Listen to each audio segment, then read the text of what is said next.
Il y a un homme dans la Bible qui s'appelle Roboam. Roboam, c'était un des rois d'Israël. Son père était Suleiman. Suleiman, comme vous connaissez, c'était l'un des plus sages, l'un des plus riches, l'un des plus puissants des rois dans l'histoire d'Israël. Mais Solomon, à la fin de sa vie, il avait un grand problème. Il avait trop de femmes. 700 femmes. 700 femmes. Et la Bible dit que ces 700 femmes, ces 700 princesses, ils sont détournés le cœur de Solomon envers les dieux qui n'est pas Yahweh, les dieux qui n'est pas les vrais dieux. Et à cause de cela, Dieu a envoyé un prophète qui disait à un jeune homme qui s'appelait Jéroboam. Jéroboam, c'est qui? Jéroboam, c'était un serviteur de Solomon. Mais il avait fait une rébellion contre Solomon à cause des problèmes qui arrivaient dans la construction des villes. Le prophète est venu pour dire à Jéroboam, je vais déchirer. En fait, il a pris un marteau et ce manteau, il a déchiré dans 2 pièces. Il a pris 10 pièces de ce manteau, il a donné 10 à Jéroboam. Il a dit, voici le Seigneur dit. Il va déchirer et il va prendre 10 tribus d'Israël. Il va vous donner et tu seras roi. Et si tu es fidèle à moi, Seigneur, l'Éternel sera fidèle à toi aussi. Voici la parole de Dieu. Maintenant, Solomon, il a essayé de tuer ce Jéroboam. Et à cause de ça, Jéroboam, ils s'enfuient en Égypte. Mais maintenant, Solomon, il est mort. Son fils a pris la trône. Et quand il a pris le trône, c'est là où Jéroboam est revenu. Et il a fait un rendez-vous avec Roboam. Et il a dit à Roboam, si tu acceptes que tu allèges le fardeau que ton père a fait sur nous, moi et tous mes peuples, on va te servir. Qu'est-ce que Roboam avait répondu? Il a dit, donne-moi 3 jours. Après, il a consulté les anciennes. Les anciennes ont donné le conseil. Il faut écouter ce peuple. Si tu allèges le fardeau, ils vont te servir. Si tu sers ces peuples, ils vont te servir aussi. Mais il a rejeté le conseil des anciennes. Et il est allé consulter avec les jeunes, avec ses amis. Et c'est quoi la vie que ses amis avaient donnée? Et voici dans 1 Roi chapitre 12, la réponse que les jeunes hommes avaient donnée à Roboam à répondre à ses peuples. Il a répondu en disant, ton père a rendu notre joug pesant et toi, allège-le nous. Tu le parleras ainsi. Mon petit doigt est plus gros que la reine de mon père. Maintenant, mon père, il avait vous donné un joug pesant, moi je vais vous donner un joug plus pesant. Mon père vous avait châtié des fouets, moi je vais vous châtier avec des scorpions. Non, ça c'était la folie. C'est pas correct ça. Ça c'est stupide. Comment il va répondre comme ça à ces peuples-là? Comment est-ce que les gens vont répondre à ce conseil? Bon, on a vu. Roboam a dit, et les peuples qui étaient avec lui disaient au roi, qu'est-ce que nous, les enfants d'Israël, n'avons rien à faire avec le fils de David? Nous ne sommes pas de Juda, on n'a rien à faire avec toi, on va rentrer chez nous. Comme tu parles comme ça à nous, c'est pas correct.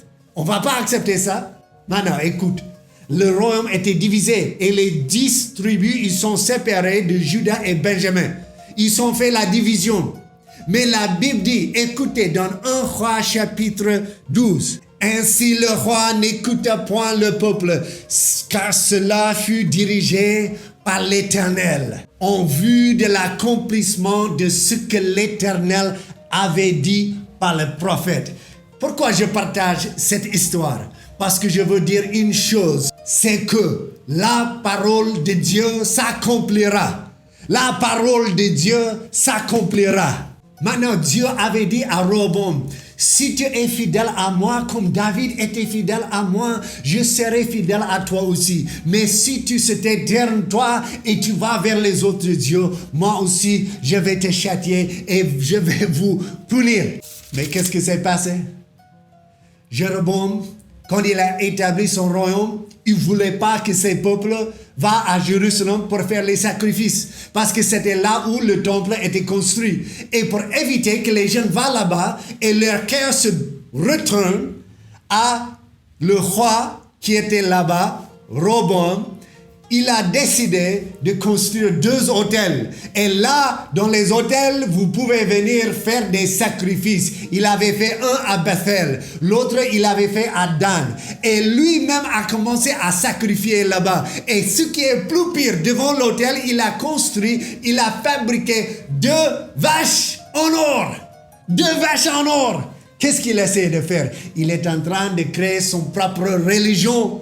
Il est en train de créer son propre religion. Il veut mélanger la religion d'Égypte avec la religion des Juifs. Et en mélangeant cela, il a créé une religion plus pire que même les idoles. Il a commencé à sacrifier à l'Éternel devant les idoles d'or. Qu'est-ce qui s'est passé? Dieu a envoyé un prophète à Jéroboam pour lui avertir d'arrêter à ce qu'il fait. Et Jéroboam était en train de faire des sacrifices devant l'autel. Quand le prophète est venu, il a regardé Réhoboam sur l'autel. Il a dit, il faut arrêter cela. Voici ce que dit l'Éternel. La parole de l'Éternel dit, autel. Autel, ainsi parle l'Éternel. Voici il naîtra un fils de la maison de David. Son nom sera Josia. Il immolera sur toi les prêtres des autres lieux qui brûlent sur toi des parfums. Et l'on brûlera sur toi des ossements des hommes. Et le même jour, il donna un signe en disant, c'est ici le signe de l'Éternel a parlé. Voici l'autel se fendra et le cendre de ce qui est dessus sera répandu. Quand le roi avait entendu le prophète prophétiser contre l'autel et contre le roi, il a étendu sa main en disant, saisissez-le, saisissez ce prophète-là. Mais dès qu'il a étendu la main, qu'est-ce qui s'est passé? Son main est devenue sec et il ne pouvait pas le bouger. Tout de suite, il est repenti. Il a demandé au prophète de prier Dieu de son part. Et qu'est-ce qui s'est passé? À ce moment-là aussi, selon la parole de Dieu, l'autel était brisé en 2 parts. Tout ce que l'Éternel disait, c'est venu à accomplir. Ça veut dire la parole de Dieu sera accomplie. Après que le prophète avait prié pour Jéroboam, sa main était guérie. Après, le roi disait à ce prophète, il faut passer chez moi. Je veux te récompenser. Je veux te remercier pour ce que tu as fait aujourd'hui. Mais qu'est-ce qui s'est passé? Le prophète disait non, Dieu m'a commandé de ne pas même manger, même pas boire, mais de sortir par une autre chemin. Je ne peux pas rester. Pourquoi? Parce que le message était urgent. Il est venu juste pour avertir et prêcher et prophétiser contre le roi qui était en train de désobéir à Dieu en faisant ce qu'il faisait. Et quand il est sorti, il y avait 2 jeunes hommes là. Les jeunes hommes étaient le fils d'un ancien prophète. Ils sont rentrés chez eux en le disant à leur père, « Papa, on a vu aujourd'hui, quand le roi était devant l'autel, en train de sacrifier aux vaches d'or, il y avait un prophète qui est venu. Il a prophétisé contre le roi. Vraiment, c'était incroyable. » Bon, le papa qui était vieux à ce moment-là, il a dit, « Où est cet homme de Dieu ?»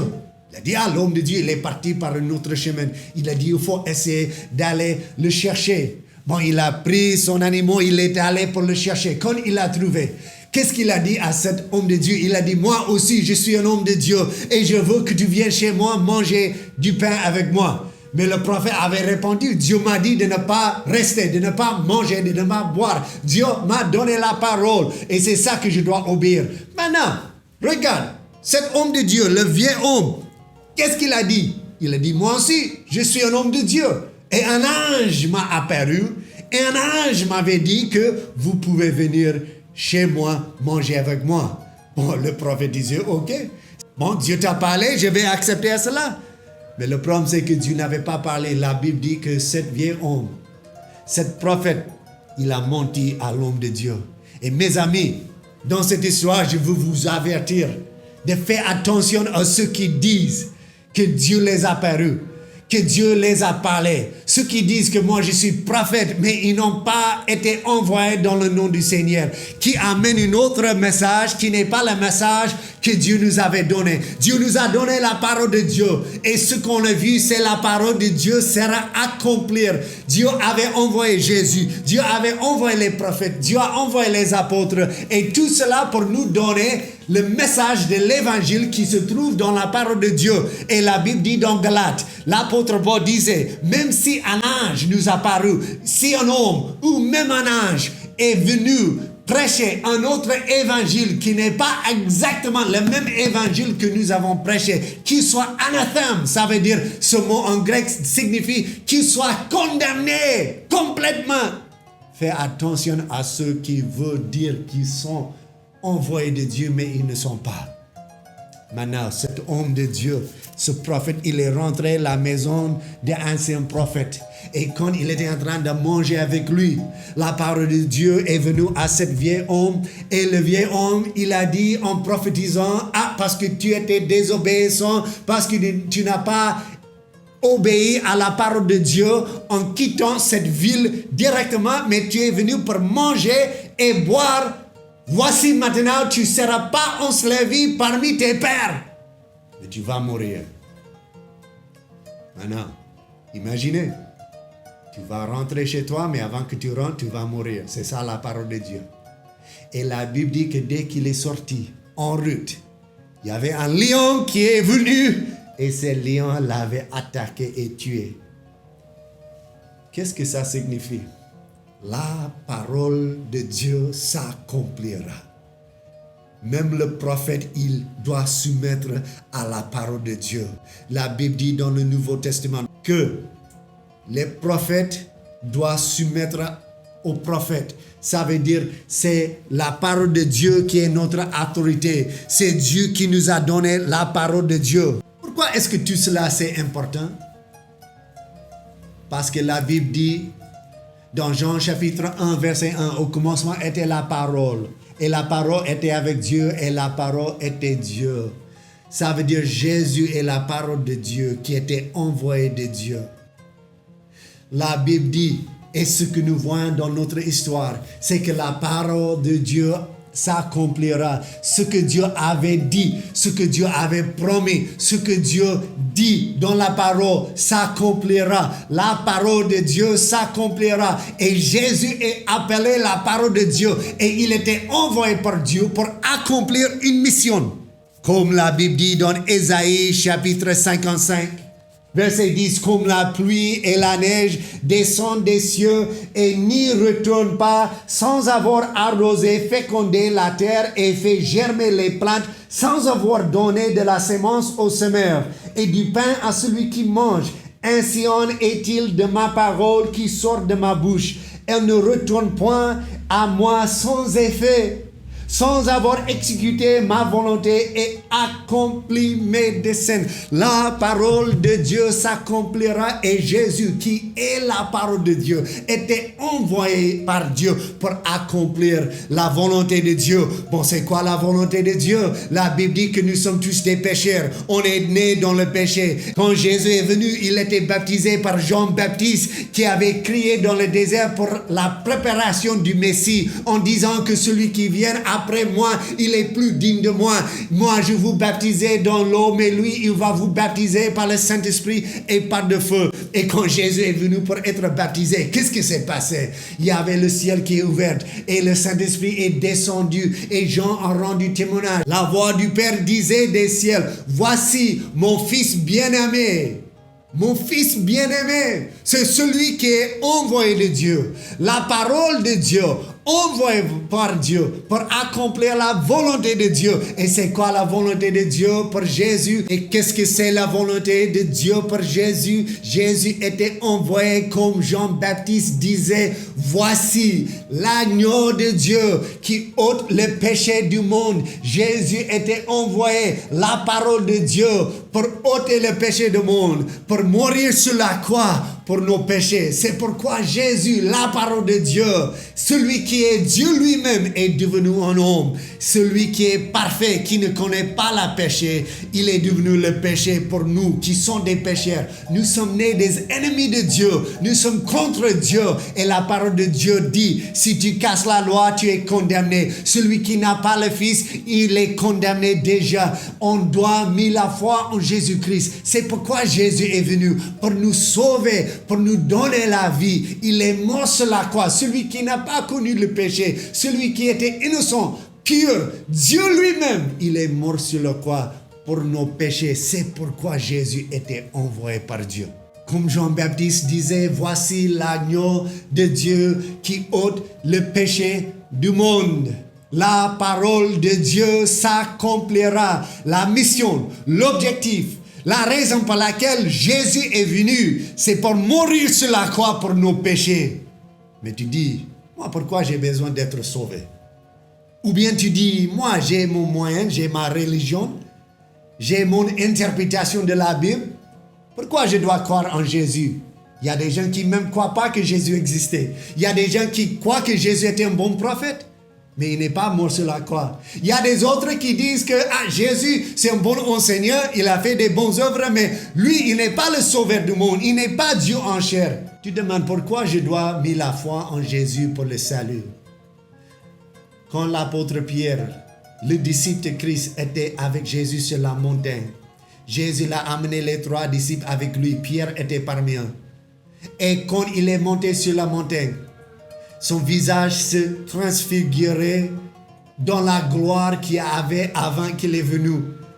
Pierre, il avait un plan pour Jésus. Le disciple Pierre, il ne voulait pas que Jésus meure sur la croix. Même quand Jésus l'avait dit avant qu'il devait aller mourir sur la croix, qu'est-ce que Jésus l'a répondu? Derrière moi, Satan, parce que tu ne veux pas la volonté de Dieu. Ça veut dire Pierre, il avait son plan pour Jésus. Il avait son manière qu'il a pensé que Jésus devait agir. Mais quand il a vu Jésus se transfigurer dans la montagne, et voici, Moïse et Élie sont apparus. Il a commencé à dire qu'on doit faire des tentes. Voici le général Jésus et les 2 autres généraux, Moïse et aussi Élie, qui va faire la guerre contre Rome et il va établir le royaume d'Israël encore. Mais il ne savait pas quoi il parlait. Son plan pour Jésus n'était pas le plan de Dieu. Dans le nuée, qu'est-ce qu'il a dit à Pierre? La voix entendue, disant, voici mon fils, écoute-le. La parole de Dieu, écoute-le. La parole de Dieu s'accomplira. Et Jésus est venu envoyé par Dieu pour accomplir la volonté de Dieu. Et c'est quoi la volonté de Dieu pour Jésus? De mourir sur la croix pour nos péchés. La parole de Dieu s'accomplira. Qui a tué Jésus? Qui a tué Jésus? Jésus dit non, personne ne me tue. Personne ôte ma vie, je donne ma vie moi-même. Je donne ma vie moi-même. Et pourquoi Jésus a donné sa vie? Parce que la Bible dit, dans Jean chapitre 3, verset 16, car Dieu a tant aimé le monde, qu'il a donné son Fils unique, afin que quiconque croit en lui ne périsse point, mais qu'il ait la vie éternelle. La Bible dit dans Ésaïe 55, vous tous qui avez soif, venez aux eaux. Venez, achetez, mangez. Pourquoi pesez-vous de l'argent pour ceux qui ne nourrissent pas? Pourquoi travaillez-vous pour ceux qui ne rassasient pas? Écoutez-moi donc et vous mangerez ce qui est bon. Et votre âme se délectera d'aimer ceux qui l'ont. Prêtez l'oreille et venez à moi. Écoutez et votre âme vivra. Je traiterai avec vous une alliance éternelle. Jésus a dit, je vous donne la vie éternelle. Celui qui mit la foi en Christ pour recevoir la vie éternelle. La grâce, vous êtes sauvés par le moyen de la foi. La parole de Dieu s'accomplira. La parole de Dieu s'accomplira. Et la Bible dit que Jésus est Seigneur. La Bible dit que Dieu a donné à Jésus Comme il a vaincu la mort, il a payé le péché, il était obéissant jusqu'à la mort de la croix. Et comme Jésus était parfaitement obéissant à la volonté du Père, comme il a payé pour le péché de tout le monde, et comme il est ressuscité, la Bible dit que Dieu a donné à Jésus un nom qui est autour de tous les noms. Il est le Seigneur, il est le roi des rois. Et à la nom de Jésus, la Bible dit, tous les genoux vont se fléchir devant lui et toute l'âme confessera que Jésus est le Seigneur. La parole de Dieu s'accomplira. Toute l'âme confessera que Jésus est le Seigneur. Toute l'âme confessera que Jésus est le Seigneur. Maintenant, la question ce n'est pas est-ce que je vais confesser Jésus comme Seigneur? Non, non. Tout le monde va confesser Jésus comme Seigneur. La question c'est, quand est-ce que vous allez confesser Jésus? Si tu confesses le Seigneur Jésus et tu crois dans ton cœur que Dieu l'a ressuscité d'entre les morts, la Bible dit que tu seras sauvé et tu es passé de la mort jusqu'à la vie. Mais si tu mors sans Jésus, sans avoir confessé Jésus dans cette vie, si tu mors sans Jésus, tu vas confesser Jésus, mais c'est trop tard. Tu es déjà mort. Tu n'as pas la vie éternelle. Tu n'étais pas né de nouveau. Tu es séparé de Dieu éternellement. Mes amis, je vous appelle de sonder les Écritures. Cherchez pour la vie éternelle. Cherchez les choses en haut. Cherchez. Demandez. Frappez. Dieu, il va répondre. Demande Dieu, est-ce que c'est Jésus qui est vraiment le Seigneur? Est-ce que c'est Jésus qui me sauve vraiment? Et quand tu demandes Dieu, il va te répondre. Prends la parole de Dieu. Cherchez la vérité. Et Dieu, il doit se manifester à toi. Pourquoi? Parce que la Bible dit que la parole de Dieu s'accomplira. Cherchez, demandez, frappez. Je vous invite de confesser Jésus-Christ comme Seigneur aujourd'hui. Et la Bible dit, tu seras sauvé. Que Dieu vous bénisse.